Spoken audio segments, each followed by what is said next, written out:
to the hour of redemption. I pray that God Almighty will do miracle in your life in the mighty name of Jesus. And for every deliverance that you need, I pray that God Almighty will set you free from every demonic bondage in the mighty name of Jesus. Ní ìjẹjọ́ a bẹ̀rẹ̀ àkórí tó wípé God can do it again. God can do it again. Ǹjẹ́ ohun kan wà tí Ọlọ́run kò lè ṣe? Ìbéèrè mi sí ìwọ tó ń gbọ́ mi ní wákàtí ni pé ǹjẹ́ ohun kan wà tí Ọlọ́run kò lè ṣe? Ìdáhùn ni pé kò sí ohunkóhun tí Ọlọ́run kò lè ṣe. Bó ṣe ń wò mí, bóyá o ti sọ nǹkan tàbí méjì nù nígbà kan rí. Bẹ́ẹ̀ nígbà kan rí o wà nípò ọlá, ṣùgbọ́n lónìí o ṣe ní kankan lọ́wọ́. Bẹ́ẹ̀ nígbà kan rí ìwọ náà o ti ní ilé, ṣùgbọ́n ilé yẹn ò sí mọ́. Bẹ́ẹ̀ nígbà kan rí o ti ní business, bẹ́ẹ̀ business yẹn bẹ́ẹ̀ kò dàbí alára mọ́. Mo fẹ́ kó mọ̀ wípé agbára Ọlọ́run ó sì wà síbẹ̀ láti ṣe ìyanu nínú ayé rẹ. Mo dẹ̀ gbàdúrà wípé ní orúkọ Olúwa Ọlọ́run àwọn ọmọ ogun, mo ní ìyanu tó ń retí yẹn lórúkọ Jésù ó máa tẹ̀ ọ́ lọ́wọ́. You see, God is interested in any circumstance or situation that you think is irreversible. See, God is very much interested in any situation or circumstances that you think that is, that is hopeless. God is interested in hopeless situation. Ìkan tó rò pé kò ṣe sí ọ̀nà àbáyọ fún, ó tó rò pé kò ṣe sí pé tó bá ṣe ní kí n wò gan, báwo ló ṣe lè gbé ọ̀rọ̀ ayé mi gbà. Ohunkóhun tí o ti lè sọnù sẹ́yìn, bóyá o ní àlàáfíà ni, bóyá òun ojú Ọlọ́run fún ọmọ ni, bóyá òun ojú Ọlọ́run fún ohun rere kan tàbí òmíràn, tó wá tó rò pé well, let me just give up. If you give up on yourself, God has not given up on you. You see, if I've given up on yourself, God has not given up on you. So why are you giving up on yourself? You see, why are you giving up on yourself? So today, I bring a message of hope to you that no matter what you are passing through, God is very much interested in your situation. And you see, one thing about God is this: God is not always in haste. Ọlọ́run kìí ṣe ẹni tí ó máa ń kánjú láti ṣe ohunkóhun. Ọlọ́run ti ní ìgbà àti àkókò tó ti yà sọ́tọ̀ láti bá àìní ẹnìkankan pàdé. So you have to put that at the back of your mind, that God has a time. You see, God works with time. God works with time, and I have that in the word of God. Only pé nígbà tí kíkún àkókò náà tó, the book of Hebrew, ó ní nígbà tí kíkún àkókò náà tó, Ọlọ́run rán ọmọ rẹ̀ wá sáyé.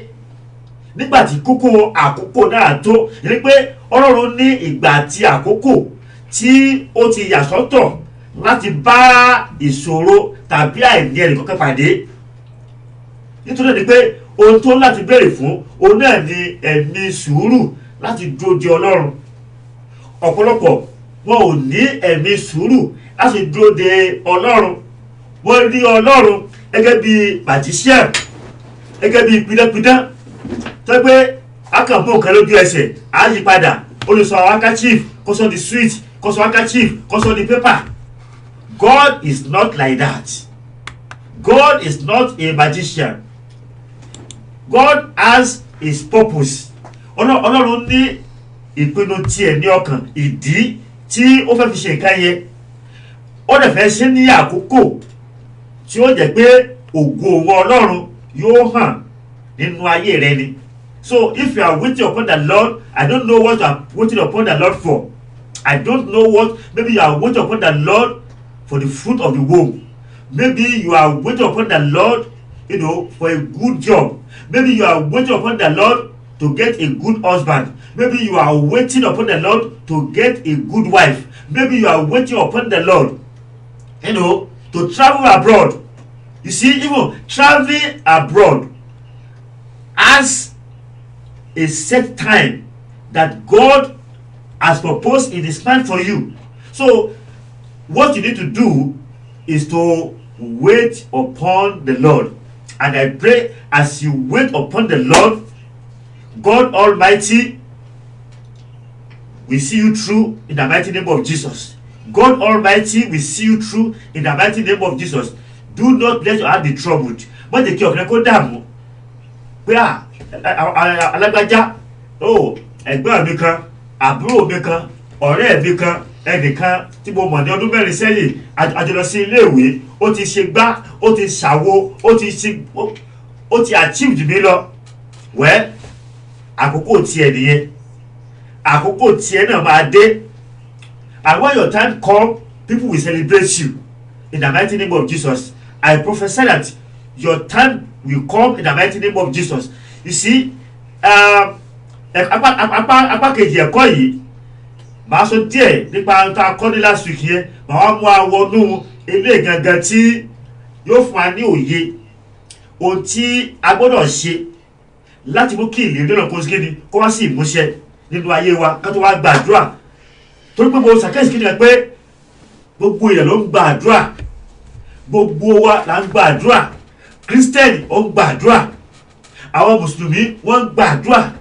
Ẹlòmíì ó lè lọ sórí òkè ọjọ́ mẹ́ta, orí òkè ọjọ́ mẹ́rin, orí òkè ọjọ́ méje, orí òkè 21 days. Ẹlòmíì á lọ sí inú aginjù, ẹlòmíì á lọ sí etí òkun. Wọ́n ń béèrè lọ́wọ́ ara mi pé mò ń béèrè ní ọwọ́ ara mi wípé sí Ọlọ́run sọnù ni. Ọlọ́run yìí, Ọlọ́run tí a ń pè ní Jehovah, Ọlọ́run òtítọ́ tó ń jẹ́ Adonai, Ọlọ́run tó ń jẹ́ Elohim, sí Ọlọ́run sọnù ni. Kí ló dé tí à ń wá Ọlọ́run káàkiri orí òkè, káàkiri etí omi, káàkiri inú aginjù? Ẹlòmíì gan tó ń wá, ó tó ń wá Ọlọ́run gan sọ́dọ̀ àwọn wòlíì míì gan. Ẹlòmíì tó ń wá Ọlọ́run lọ sọ́dọ̀ àwọn àfáà. Ẹlòmíì tó ń wá Ọlọ́run lọ sọ́dọ̀ babaláwo, lọ sílé adáhùn ṣe, lọ sílé oníṣègùn. Ẹlòmíì ó sàn ń wá Ọlọ́run káàkiri ṣáá. Ṣé Ọlọ́run sọnù ni? Ọlọ́run ò sọnù. Ọlọ́run ò sọnù, ènìyàn ló sọnù. Nígbà tí ènìyàn bá ti sọnù, a máa wá òkè tí ò sọnù káàkiri. Ṣùgbọ́n mo gbàdúrà fún lónìí ní orúkọ Olúwa Ọlọ́run ọmọ ogun, Ọlọ́run yóò ṣí ọ níyè. Mo ní Ọlọ́run yóò ṣí ọ ní ojú ẹ̀mí láti mọ kí ni ohun tó yẹ kó o ṣe gangan, láti mú májẹ̀mú Ọlọ́run ṣẹ. Mo sọ pé àwọn èèyàn wà, tí wọ́n káwọn èèyàn wà àdúrà, pàápàá ní orílẹ̀-èdè Nàìjíríà, àwọn èèyàn máa ń wà àdúrà o. Wọ́n ń wà àdúrà. Wọ́n ti ìpínlẹ̀ kan lọ sí ìpínlẹ̀ ibòmíràn, wọ́n á ti ìlú kan lọ sí ìlú ibòmíràn, wọ́n sàn ń wá àdúrà. Ǹjẹ́ Ọlọ́run sọnù ni? Ọlọ́run ò sọnù. Ìwọ tó ń wá àdúrà káàkiri kó yẹ inú ọkàn rẹ pé sí ìwọ gẹ́gẹ́ fúnra rẹ sí ò ti sọnù, tó mú kó wá Ọlọ́run tí kò sọnù káàkiri. Mo lè gbàdúrà pé ní orúkọ Olúwa Ọlọ́run á fọ́ tọ́ ayé rẹ. Mo ní Ọlọ́run máa fọ́ tọ́ ayé rẹ.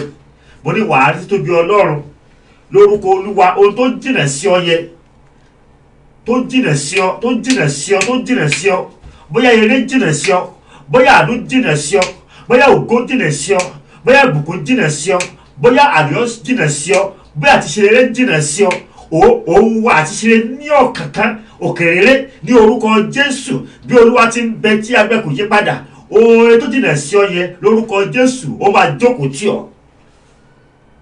mo ní ohun rere tó jìnà sí ọ yẹn lórúkọ Jésù ó máa jókòó tì ọ́, ó máa wá gbé inú ilé rẹ, wàá máa sọ, wàá máa jí, wàá máa rí ire, wàá máa rí ayọ̀, wàá máa rí àánú, wàá máa rí ìbùkún, wàá máa rí ògo.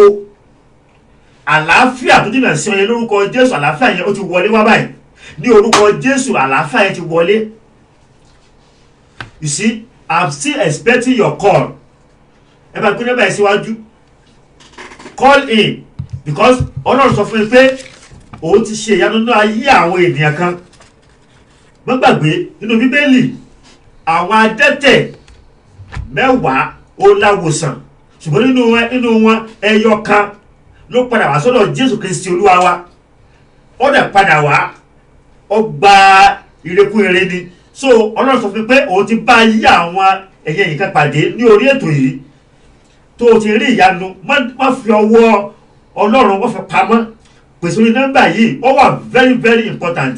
Nítorí bá ti jẹ́ mọ́ ti Ọlọ́run, èmi kì í fi ṣeré rárá, mi ò kì í fi ṣeré.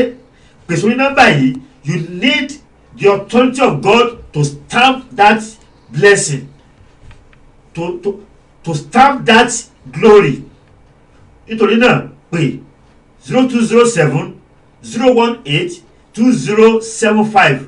That is the studio number. Pè mo lè gbàdúrà pé lórúkọ Olúwa Ọlọ́run ìyanu wà á rí ọwọ́ Ọlọ́run lórúkọ Jésù. Now nínú ìwé Job orí 14 ẹsẹ̀ 7, Job sọ̀rọ̀ kan níbẹ̀. Ó ní pé ó ní igi tí a gé lórí, ó ní ìrètí. Igi tí a gé ní orí, ó ní ìrètí wípé òun máa wù padà. Ẹ má gbàgbé pé Job tó sọ̀rọ̀ yìí ó jẹ́ ènìyàn Ọlọ́run, ó jẹ́ tí ó ń fọkàn sin Ọlọ́run, tó ń fi ayé rẹ̀ sin Ọlọ́run, tó ń fi owó rẹ̀ sin Ọlọ́run, tó ń fi ìdí rẹ̀ sin Ọlọ́run. Arákùnrin tá a pè ní Job yìí, òun gangan fún ara rẹ̀ ó máa ń mọ̀ọ́mọ̀ ṣe ìrúbọ ìdáríjì ẹ̀ṣẹ̀ fún àwọn ọmọ rẹ̀. A lọ bá Ọlọ́run pé Olúwa, tí a bá rí èké yìí nínú àwọn ọmọ mi tó ti ṣẹ̀ sí ìwọ Ọlọ́run, Olúwa dáríjì, Olúwa ṣàánú. Yẹn pé ó ń gbé ìgbé ayé èyí tí ó bá ìfẹ́ Ọlọ́run mu. Ṣùgbọ́n ní ọjọ́ kan a rí pé èṣù ó lọ bá Ọlọ́run pé Olúwa, èmi náà mo fẹ́ máa wà níwájú rẹ̀, ṣùgbọ́n Ọlọ́run pé o ò lè wà níwájú mi, níbo ni o ti ń bọ̀? Ó ní pé mo lọ káàkiri ni, mo lọ mò ń bọ̀ káàkiri ayé. Kẹ̀gbẹ́ èṣù alárìnká ni, èṣù alárìnká, ó máa ń rìn káàkiri ni. Mo gbàdúrà lórúkọ Jésù, èṣù kò ní rìn wá sí ilé rẹ. Mo ní èṣù èèyàn bí èṣù bí ènìyàn lórúkọ Jésù ò ní bá pàdé. Tọ́bádà rí ènìyàn bí èṣù ní ọ̀nà ìrìn àjò ayé rẹ, ẹ̀mí Ọlọ́run á gbọ̀n wọ́n dànù. Ó sọ fún Ọlọ́run pé ó ní òun lọ káàkiri ni, bíbọ̀ káàkiri lòun lọ lòun bọ̀.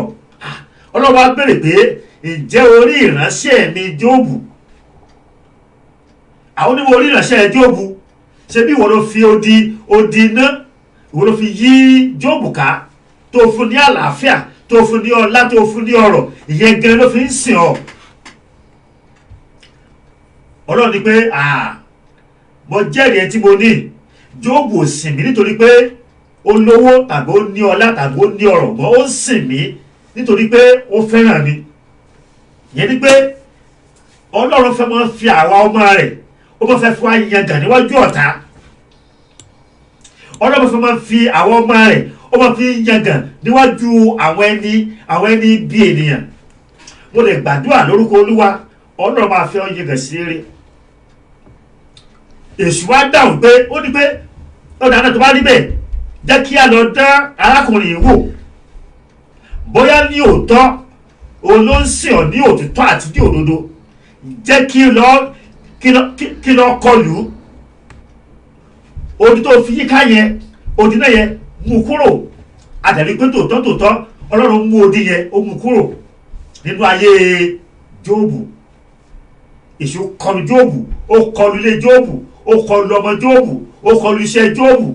Jóòbù ó wá di ẹni tí ò ní kankan, ẹni tí ń control millions, tó ti control billions, ó di ẹni tí kò ní kankan, kò ní kankan mọ́, aṣọ kan ló kù sí lára, ilé lọ, ọkọ̀ lọ, gbogbo ọmọ Jóòbù pátápátá òun ilé wó pa. Ó sọ pé nínú ìwé Jóòbù yẹn, ó sọ fún wa wípé gbogbo ara Jóòbù ó kún fún ewo àti kòkòrò, ṣùgbọ́n síbẹ̀síbẹ̀ Jóòbù akọ́ pé kò fi wèrè pé Ọlọ́run, Jóòbù kò fi wèrè pé Ọlọ́run. Níbẹ̀ yẹn gan olóò ti mú ọ̀rọ̀ yìí jáde pé àní ìrètí wà fún igi tí a ti gé ní orí, ìrètí wà fún igi tí a gé ní orí. Tó náà ní wákàtí yìí mo sọ fún ẹ pé kò sí nǹkan kan tí o ti sọnù, kò sí nǹkan kan tí ọ̀tá ti gbà lọ ní ọwọ́ rẹ. Bí Olúwa ti ń bẹ tí ẹ̀mí rẹ̀ kò yí padà, ohun gbogbo tó ti sọnù sẹ́ nínú ara tàbí nínú ẹ̀mí, agbára ọ̀run máa dá padà fún ọ. Ohun gbogbo tó ti sọnù, ohun gbogbo tó ọ̀tá ti gbà lọ, àní èmi mo sọ fún Ọlọ́run pẹ̀lú ìdánilójú pé ohun gbogbo tí ọ̀tá ti gbà lọ nínú ayé rẹ, tó rò pé ò lè rí wọn mọ́, tó rò pé ó ti di báyìí, ẹgbẹ́ ó tún di ayé àtọ́wá, ayé àtọ́wá kankan kọ́ ilé ètò wá ìgangan, ayé lè tó wá ìgangan, ayé lè tó wà nínú rẹ̀ yìí. Mo ń sọ pẹ̀lú àṣẹ Ọlọ́run ọmọ ogun, Ọlọ́run tó ń jà Adonai, ohun gbogbo tí ọ̀tá ti gbà lọ́nà ayé rẹ lórúkọ Jésù ọ̀run máa dá padà. Mo ní ọ̀run máa dá padà, mo ní ọ̀run máa dá padà. Ẹ wá wò, torí pé Jóòbù àwọn ọ̀rẹ́ rẹ̀ wọ́n ní pé Jóòbù kí ló ń ṣe ọ́? Ó ń ṣe Ọlọ́run, ó ṣe Ọlọ́run, ó ń ṣe ìfẹ́ Ọlọ́run, àwọn ọmọ rẹ̀ rìn ní ọ̀nà Ọlọ́run. Wọ́n ní ṣe Ọlọ́run yìí, Ọlọ́run tó gbé òun sìn ní àárọ̀ ní ọ̀sán ní alẹ́, wọ́n ní ṣe Ọlọ́run yẹn. Ìyàwó Jóòbù náà ní pé ṣe Ọlọ́run ò fẹ́ràn rẹ, ṣe Ọlọ́run yẹn. Ṣùgbọ́n Jóòbù wípé àní ìrètí wà fún igi, ìrètí wà fún igi tí a bẹ́ ní orí, torí pé ní àìpẹ́ ọjọ́ yóò wù jáde. Ìyẹn tó sọ fún ẹni pé Ọlọ́run mà kó wà nípò tó wà yẹn, and God is watching you. God is watching how you will react. Many people, when something happen to them, some will react negatively and speak against God. Ẹlòmíràn máa fún ìpè Ọlọ́run, a sọ pé Olúwa yìí gan níbo ni ojú rẹ wà, Olúwa yìí níbo ni ó wà, àbí òríran mọ́ ni, Olúwa àbí etí ẹ̀ ti di ni, àwọn ọ̀rọ̀ òdì. Ẹ má gbàgbé dábò wípé ó ní gbogbo ẹ̀ṣẹ̀ ó dárí iye ènìyàn, ó ní ṣùgbọ́n ẹ̀ṣẹ̀ sí ẹ̀mí mọ́, ó ní ayé yìí àti ní ọ̀run, ó ní kò ní ìdáríjì. Tó dẹ̀ ní pé nínú ìṣòro tó wà ní ìṣòro, tó wà ní ìdààmú, tó wà ní wàhálà, má jẹ́ kí ọ̀rọ̀ òdì kó ti ẹnu rẹ jáde sí Ọlọ́run. Torí pé Ọlọ́run ó ní gbogbo agbára ní ayé àti ní ọ̀run ló wà ní ọwọ́ rẹ̀. Ló ní agbára láti wá ohun tó ti sọnù, sọnù. Torí pé ọwọ́ Ọlọ́run ó lè ka ayé láti ìbẹ̀rẹ̀, ó sì lè ka ayé títí dé òpin. Kò sí ohunkóhun tí ọwọ́ Ọlọ́run tí ò lè dá padà, kò sí ohunkóhun tó pamọ́ níwájú Ọlọ́run. Torí ni pé mo rọ̀ ọ́ ní wákàtí yìí, wọ́n tó ń gbọ́ mi, wọ́n tó ń wò mí yìí, má ṣe sọ ìrètí nù. God can do it again. Now, mo sọ fún wa ní jẹjẹrẹ pé arákùnrin kan wà nínú ìwé Onídàájọ́ 13:1-5. A pe orúkọ arákùnrin yẹn, a pè ní ẹni kankan bẹ̀ pé Manoa ó ní arákùnrin yẹn jẹ́, òun àti ìyàwó ẹ̀ wọ́n wà ní àìbí ọmọ. Àwọn ò lè mọ̀ pé Ọlọ́run fúnra rẹ̀ ó mọ̀ pé àwọn wà ní ipò àgàn. Wọ́n ò mọ̀, wọ́n kàn gbé ìgbé ayé wọn náà ni, tó bá sùn tó bá jí wọ́n jáde lọ bí iṣẹ́ wa wọlé wá sí gbogbo ẹ̀. Ṣùgbọ́n Ọlọ́run ń wò wọ́n, Ọlọ́run ń wo ìjáde, ó wo ìwọlé wọn. Bẹ́ẹ̀ náà ni ìwọ tó wò mí yìí, Ọlọ́run mọ̀ ọ́. Ọlọ́run mọ̀ pé o nílò ọmọ, Ọlọ́run mọ̀ pé o nílò iṣẹ́ gidi, Ọlọ́run mọ̀ pé o nílò àlùyọ, Ọlọ́run mọ̀ pé o nílò ilé, Ọlọ́run mọ̀ pé o nílò láti wà níbi gíga. Ìtumọ̀ sọ fún ọ ni pé Ọlọ́run mọ̀ pé o wà níbi tó wà yẹn. Manoa àti ìyàwó rẹ̀ wọ́n kàn ṣe iṣẹ́ tí wọ́n lọ ni, wọ́n ṣe kíá, wọ́n bọ́kara wọn pé Olúwa báwo ti fẹ́ ṣe. Bẹ́ẹ̀ ni ẹ̀dùn ọ̀pọ̀lọpọ̀ lónìí, torí pé wọ́n wà nǹkan tàbí òmíràn, nítorí kí wọ́n wá ojú Ọlọ́run, kí wọ́n gbàdúrà, kí wọ́n wá ojú Ọlọ́run, kí ni wọ́n máa ṣe? Wọ́n máa sá káàkiri. Wọ́n ní pé ibìkan wà ní ibìkan, wọ́n lọ bẹ̀ náà nìyẹn, láì mọ kí ni ó jẹ́ ìpìlẹ̀ nǹkan tí wọ́n wá káàkiri yẹn. So ẹlòmíì tí wọ́n ní pé kó gbé ewúrẹ́ pọ̀n, á gbé ewúrẹ́ pọ̀n. Tí wọ́n ní pé kó gbé àgùntàn pọ̀n, pé ó sàn wá ọmọ náà ni, ó ń wá ọmọ náà ni.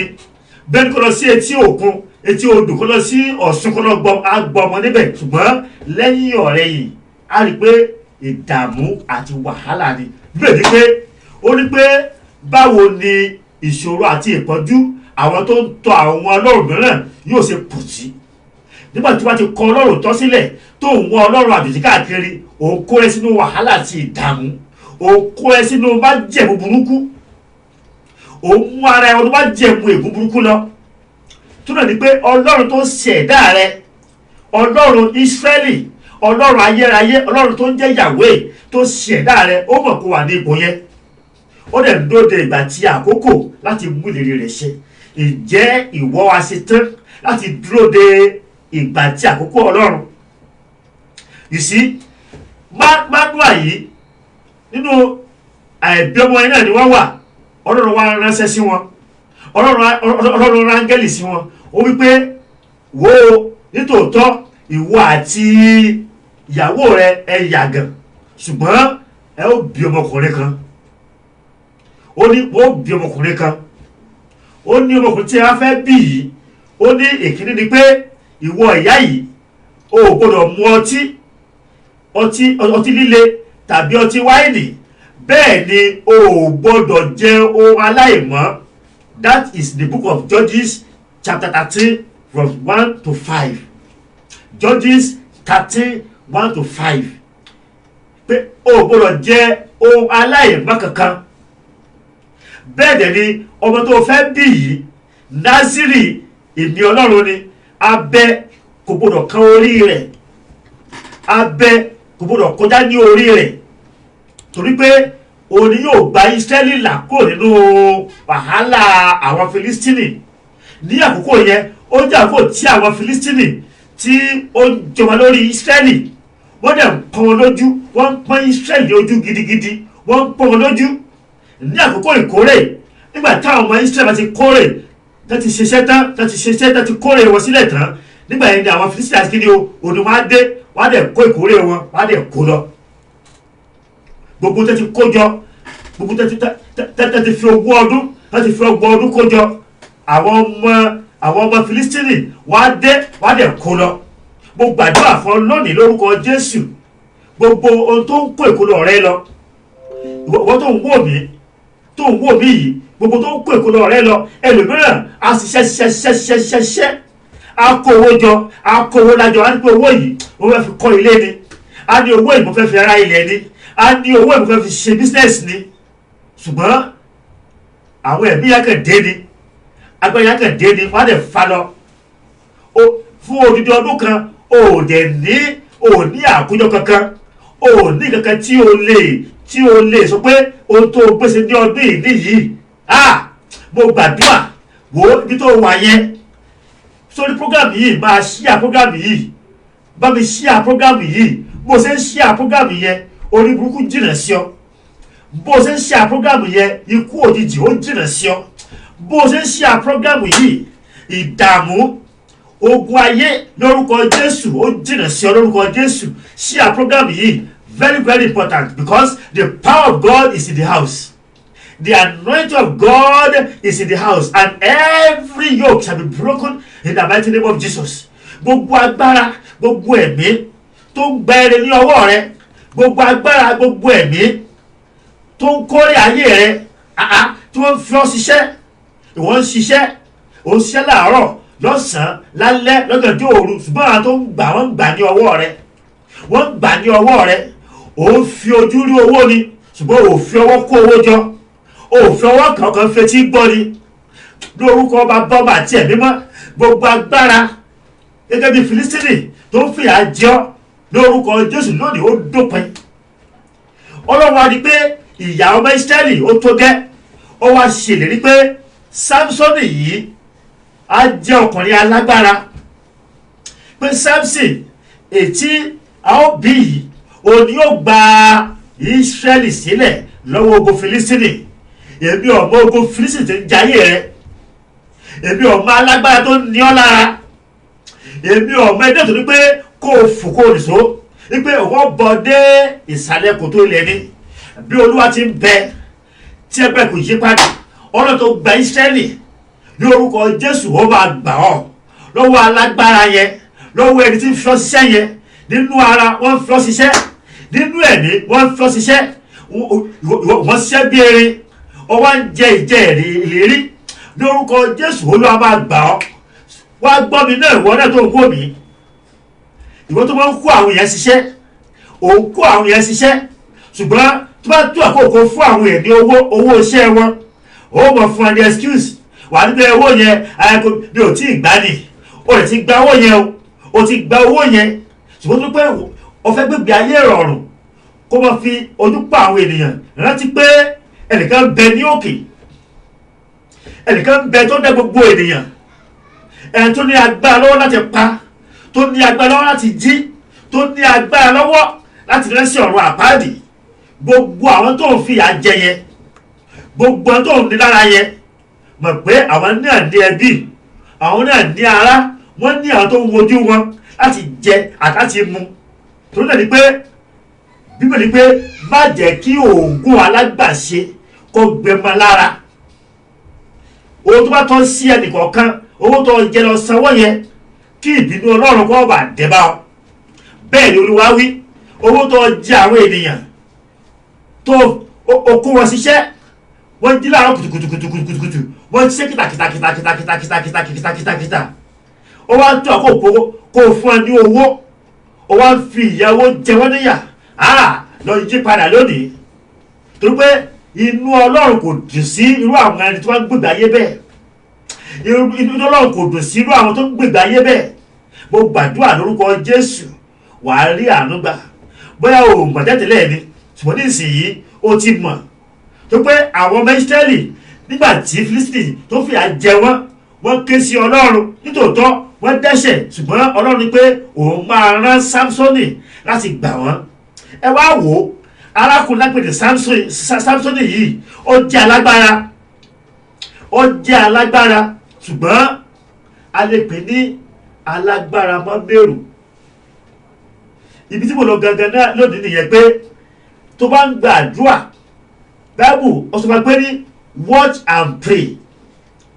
Ní òní ọ̀pọ̀lọpọ̀ ó máa ń gbàdúrà, but they don't watch. You pray but you don't watch. Ó gbàdúrà ṣùgbọ́n ó kíyèsára. Tó bá jẹ́ aládùúrà tó bá kíyèsára, yóò dàbí pé ó ń da omi sínú apẹ̀rẹ̀ ni. Tó bá jẹ́ aládùúrà tó ló ń gbàdúrà tó bá kíyèsára, ó dàbí ẹni tí ó yí àgbàdo sí ẹ̀yìn igbá. Ní ọ̀pọ̀ ìgbà wàá dẹ̀ mú Ọlọ́run ní èké, nítorí pé ààyè àdúrà ọ̀tọ̀ ni, ààyè ìkíyèsára ọ̀tọ̀ ni. Tó bá ń gba àdúrà tó kíyèsára, o ò lè rí pàṣẹ àdúrà. Ìdí nìyẹn pé ọ̀pọ̀lọpọ̀ ní pé mo ti gbà àwẹ̀, mo ti ṣe ìṣòro, síbẹ̀síbẹ̀ owó ò mà rí èsì. Ọlọ́run pé ó ní etí mi kò wúwo láti gbọ́, ó ní bẹ́ẹ̀ ni ọwọ́ mi kò kúrú láti gbani. Ó ní ṣùgbọ́n ẹ̀ṣẹ̀ yín ló yà mí nípa sí yín. Yìí ni pé Ọlọ́run gbọ́ àdúrà, ọlọ́run tí kò yí padà, ọlọ́run ọ̀kan lánàá, ọlọ́run ọ̀kan lónìí, ọlọ́run ọ̀kan títí ayé àìnípẹ̀kun. Ǹjẹ́ ìwọ ń kíyèsára? Sámsónì ó jẹ́ alágbára, ó jẹ́ akọni. Arákùnrin tá a pè Sámsónì yìí ní ọjọ́ kan ó wà nínú oko, ó ní ọmọ àmọ̀tẹ́kùn ó yọ sí, láì lo idà, láì lo ọ̀kọ̀, láì lo ohunkóhun, ọwọ́ lásán ó dẹ̀ fi fa kìnìún, ó fàya, ọwọ́ bare hand ó fàya. Sámsónì yìí ní ọjọ́ kan nígbà tí àwọn Philistine tí wọ́n tì mọ́ ìlú wọn, wọ́n tilẹ̀kùn wọn, wọ́n ti géètì wọn ìlú wọn, wọ́n tì mọ́ Sámsónì. Ṣùgbọ́n Sámsónì ó nìkan ṣoṣo, ó mú pílà odidi ìlú, ó fàyọ, ó fa gbogbo ẹ̀ yọ, ó gbé léjìká rẹ̀, ó lè gbé lọ bẹ́ẹ̀. Mo sọ fún wa pé tó bá ń gbàdúrà tó wà kíyèsára, á dàbí pé ò gbàdúrà rárá. Ìwọ tó wò mí gan tó jẹ́rìí sí Ọlọ́run tó bá kíyèsára, á dàbí pé Ọlọ́run ṣe ìgbọ́ tirẹ̀ mọ́. Gbogbo àdúrà lónìí, ẹ̀mí ìṣíníyè lórúkọ Jésù Ọlọ́run máa fún ọ. Ẹ̀mí ìṣíníyè Ọlọ́run máa fún ọ. Sámsónì yìí òun náà ní ọjọ́ tí àwọn Fílístínì bíi 1000 tí wọ́n wá bá párí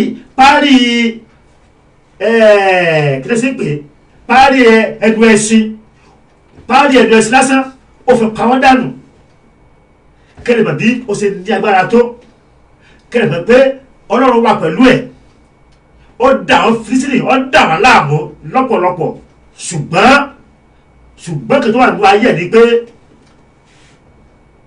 kò lè kó ara ẹ̀ ní ìjánu. Kí ni àìlè kó ara ẹ̀ ní ìjánu tó àánú ayé tiwọn náà? Because most of the time a máa blame Ọlọ́run pé Ọlọ́run yìí náà, Ọlọ́run yìí rárá o. It is not God, it is you. Ìwọ gẹ́gẹ́ ní kó yí ara rẹ wò. You need to examine yourself. It is not about God, it is about you. God never change. Ọlọ́run kò yí padà. Ọ̀kan lánàá ọ̀kan lónìí ni. Ohun kò lè yí Ọlọ́run padà. Alágbára kò lè yí Ọlọ́run padà. Olówó kò lè yí Ọlọ́run padà.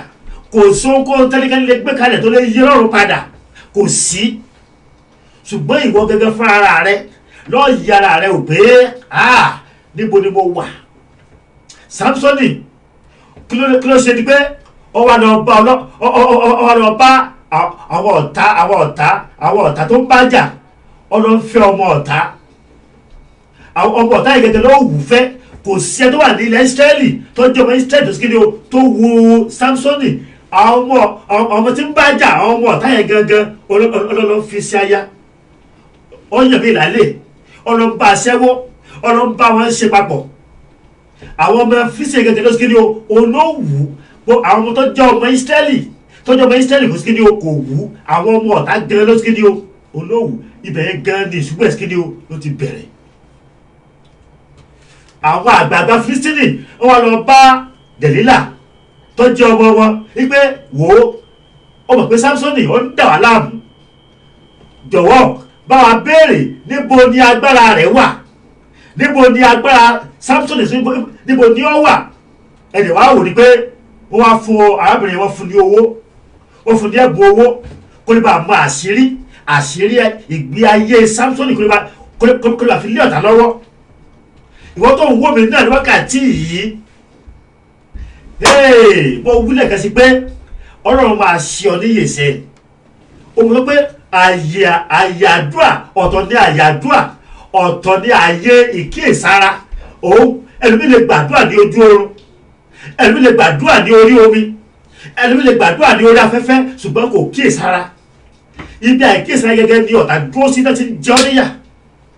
Ibẹ̀ ní ọ̀tá dúró sí náà ti ń pọn lójú. Ibẹ̀ ní ọ̀tá dúró sí ẹjọ́ gbàdúà, ẹjọ́ lọ gbàdúà, ẹjọ́ lọ sí orí òkè kan lórí òkè, ẹjọ́ lọ sí etí òkun lọ gbàdúà. Ṣùgbọ́n adúró dédé bì wọ́n dúró de ibi àìkíyèsára rẹ̀ sí kí ni òun wọ́n dúró sí fún ọ. Mo gbàdúrà lónìí lórúkọ Jésù, Ọlọ́run máa ṣe ọ níyèsẹ́.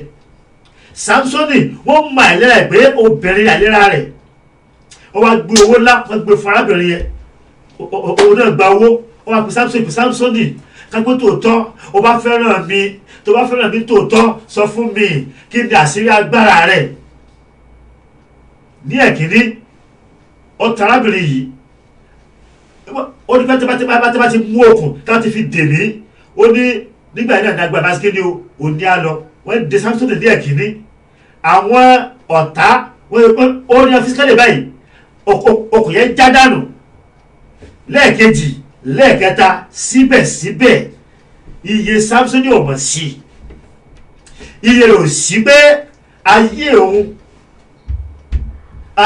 wà nínú kíni ó wà nínú ewu. Ṣùgbọ́n ní ẹ̀kẹrin nígbà tí arábìnrin yẹn tó pírẹ́sì ẹ̀ wọ́n jábàkà bẹ́ẹ̀ dáadáa wọ́n ní arábìnrin, that is the book of Judges chapter 16 Judges 16 from verse 4 to 20 wọ́n ní arábìnrin yẹn wọ́n ní ó pírẹ́sì ẹ̀ ó pírẹ́sì Samsoni ó pírẹ́sì ní pé ẹ̀mí Samsoni kan kò sí kíni o ẹ̀mí rẹ̀ ò gbà mọ́. Ó wá fi àṣírí ayé ẹ̀ ó wá fi hàn pé ó ní irun orí mi yìí tí ẹ bá ti gé irun orí mi ó ní pé nígbà yẹn náà ní agbára bá sí kíni o agbára mi ò lọ. Mo gbàdúrà lórúkọ Olúwa ayé ò ní mú ọ, ayé ò ní mú ọmọ rẹ, ayé ò ní mú ọkọ rẹ, ayé ò ní mú aya rẹ. Ohun tó fi ń ṣe agbára ibi tí wọ́n fi agbára rẹ sí ní orúkọ Jésù ayé ò ní mọ̀ díẹ̀. Àwọn èèyàn máa wádìí ènìyàn, àwọn ènìyàn wọ́n máa béèrè wọ́n ní arákùnrin yẹn kí ni agbára rẹ̀, wọ́n ní kí ni ó sinmi lé àti wádìí títí a fẹ́ mú àwọn tó fẹ́ mú ọ, àwọn tó fẹ́ mú èmi náà, àwọn tó ń rìn ìrìn àjò nínú ara, tí wọ́n ń rìn àjò nínú ẹ̀mí láti mọ ìdí agbára mi, láti mọ ìdí agbára rẹ ní orúkọ Jésù ẹ̀mí wọn kó ṣòfò dànù. Mo ní ẹ̀mí wọn kó ṣòfò dànù. Ẹ wo Samsoni nítòótọ́ wọ́n ní ó dẹ̀ gbé orí lé arábìnrin ní ẹsẹ̀ ó dẹ̀ sùn lọ ìgbà tó sùn tán ó dẹ̀ mú abẹ ó dẹ̀ gé irun orí Samsoni ó gé irun orí Samsoni. Alágbára wa sùn bí ọ̀lẹ. Nígbà náà ni ọ̀tá wa dé, nígbà tó ọ̀tá dé wọ́n ní pé Samsoni ó dìde gírí lẹ́ẹ̀kan náà wọ́n ní ṣùgbọ́n Ọlọ́run ti fi sílẹ̀. Mo gbàdúrà lónìí lórúkọ Jésù Ọlọ́run ò ní fi ọ́ sílẹ̀, ayé ò ní mú ọ, mo ní ayé ò ní mú mi, mo ní ọ̀tá ò ní mú ọ, mo ní ọ̀tá ò ní mú mi. Mo ní Samsoni ó fẹ́ ṣe bí ti àtijọ́ ọgbọ́nra jìgìjìgìjìgì ó gbéra sókè ṣùgbọ́n kò ní ìmọ̀lára mọ́. Ìwọ náà tó ń wò mí oníwòlíì ní ọ́, gbogbo àwọn tó bá wá gbàdúrà ní ọ̀dọ̀ rẹ ní obìnrin olùmúbalẹ̀ irú wòlíì wo ni wọ́? I challenge you, irú wòlíì wo ni ọ́? Oní pásítọ̀ ni ìwọ, gbogbo àwọn obìnrin tó bá ti wá sí ọ̀dọ̀ rẹ fún àdúrà olùmúbalẹ̀ irú pásítọ̀ wo ni ìwọ? So ti sọ agbára rẹ nù, ó ti wà ní kòròfo. Ìdí nìyẹn ẹ̀rí pẹ̀lú mi nígbà tí wọ́n ti sọ agbára Ọlọ́run nù tán àwọn máa sá káàkiri, a máa dọ́gbọ́n sí i, a máa lé babaláwo lọ́lọ́ oníṣègùn, a máa wá àfọ̀ṣẹ tó gbóná, a máa wá olùgbò tó gbóná káàkiri torí pé agbára Ọlọ́run ti fi ọ́ sílẹ̀. O nílò láti máa wá kọ́gbọ́n di tíra káàkiri mọ́, padà sí ọ̀dọ̀ Ọlọ́run. Samsoni ó sọ agbára yẹn nù, àwọn ọ̀tá mú un. Ẹ tó ń pa àwọn ènìyàn nígbàkúpa, ẹ tó ń fi parí ẹṣin tó fi ń pa àwọn ènìyàn, ẹ tó ń fa kìnìún ya pẹ̀lú ọwọ́ lásán, ọwọ́ adẹ tí a mú tó wá dẹni yẹ̀yẹ́, ó dẹni àbùkù, ó dẹni ẹ̀gàn. Àwọn fi sí wọn pé wọ́n ní pé ẹ lọ mú Samsoni wá, wọ́n ní ẹ lọ mú wá kó wá ṣeré fún wa níwájú òrìṣà Dágónì, wọ́n ní ẹ mú wá. Ẹni tí a pè Násírì Ọlọ́run, jọ̀wọ́ wọ́n tó ń wò mí má fi ògo Ọlọ́run wọlé nú ayé rẹ. gbọ́ mi dáadáa, má fi ògo Ọlọ́run wọlé nínú ayé rẹ. Mo dẹ̀ gbàdúrà lórúkọ Jésù, agbára tó rí ọ̀fẹ́ láti padà sọ́dọ̀ ẹlẹ́dàá Ọlọ́run yóò fi fún ọ. Gbogbo tó ti sọnù, gbogbo tó ti ṣubú, Ọlọ́run yóò gbé ọ dìde. Ẹ̀mú tó ṣẹlẹ̀ ni pé kí ló ṣẹlẹ̀? Ó wá mú Sámsónì, wọ́n wá sọ lọ́wọ́, wọ́n sọ èyí kìíní pé wọ́n sẹ̀ yọ ojú ẹ̀ náà, wọ́n kọ́kọ́ yọ ojú Sámsónì pé kó má bàa ríran mọ́, wọ́n yọ ojú ẹ̀. Wọ́n wà nínú ìwé Onídàájọ́ Judges chapter 16 from 28 to 31.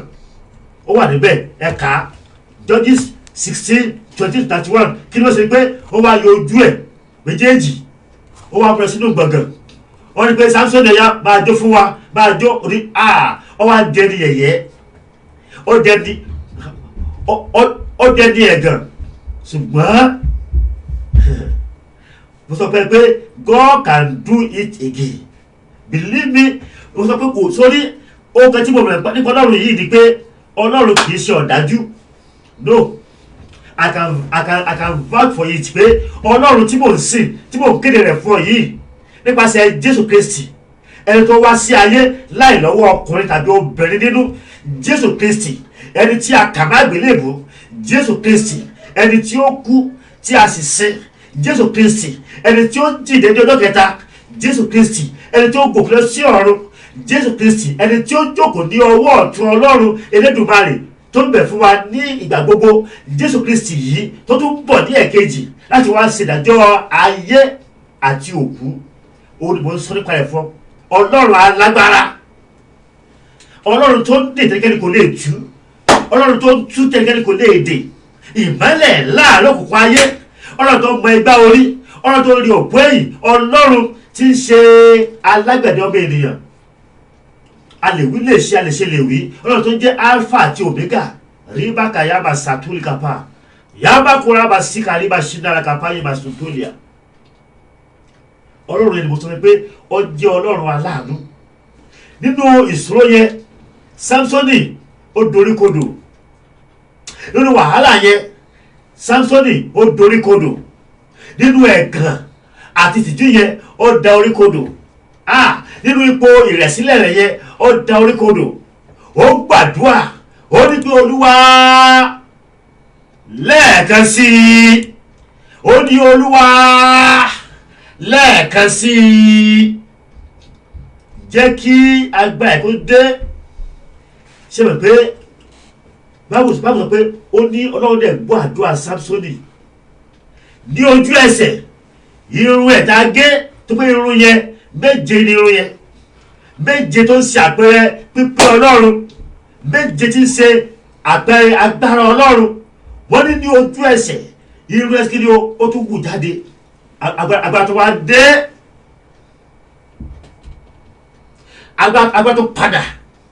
Kí ló ṣẹlẹ̀ ni pé Sámsónì ó wá mú pílà gbọ̀ngàn yẹn, tó pé gbogbo àwọn àgbààgbà Filistini àtọmọdé Filistini ó wà nínú gbọ̀ngàn tí wọ́n ń jó, tí wọ́n ń yọ̀ pé ọwọ́ àwọn sí ní ọtẹ ọ̀tá àwọn. Wọ́n fi Sámsónì ṣe yẹ̀yẹ́, wọ́n fi Ọlọ́run Ísírẹ́lì wọ́n fi ṣe ẹ̀gàn, wọ́n fi ṣe yẹ̀yẹ́. Ṣùgbọ́n Sámsónì ó képe Ọlọ́run nínú wàhálà àti ìdààmú yẹn. A ti kọ́ wípé irun orí rẹ̀ ó dé wù jáde ní ojú ẹsẹ̀.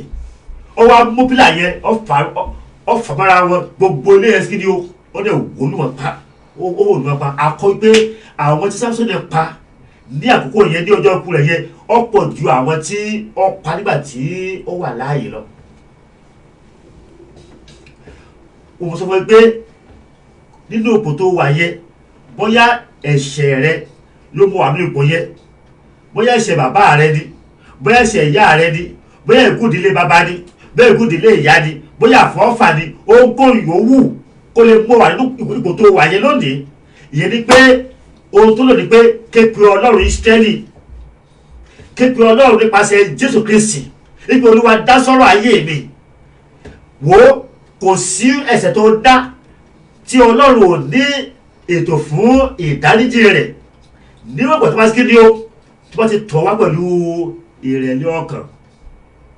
tó mọ̀ pé tòótọ́ tó ṣe kò dára, aláàánú ni, a fi ọ̀rọ̀ ọ̀fẹ́ yẹn a fi gbà ọ́. Ipa kejì ni pé tó bá ti ń gbàdúrà máa kíyèsára. Ẹlòmíràn á lọ gbàdúrà wọ́n ní pé má lọ sí ilé mọ̀lẹ́bí rẹ o, báyọ̀ ti sí ilé mọ̀lẹ́bí rẹ o. Nígbà yẹn ni wọ́n ní pé wọ́n ń ṣe kankan níbẹ̀, á ní pé mi ní má lọ, á ní gbọ́dọ̀ yọjú síbẹ̀ ni. Sọ pé ó ti ṣàìgbọràn, ó ti ṣàìgbọràn sí ìtọ́nà àti ìdarí. Nígbà tí wọ́n wá rí wàhálà, wàá tó ra báwo ní pé ẹskísà ẹgbọ́n ṣé ẹ̀bí Ọlọ́run nìyẹn?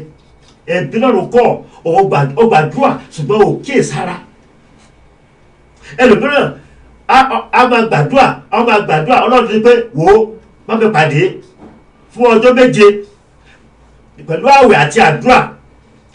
Ọjọ́ kìíní yóò gbàwẹ̀, ọjọ́ kejì yóò gbàwẹ̀, ọjọ́ kẹta a ní ẹ̀wò ọ̀dà pé kíní kan rò mí nínú kọ̀ pé iṣẹ́ èṣù nìyẹn pé kí àdúrà rẹ kó bá gbà.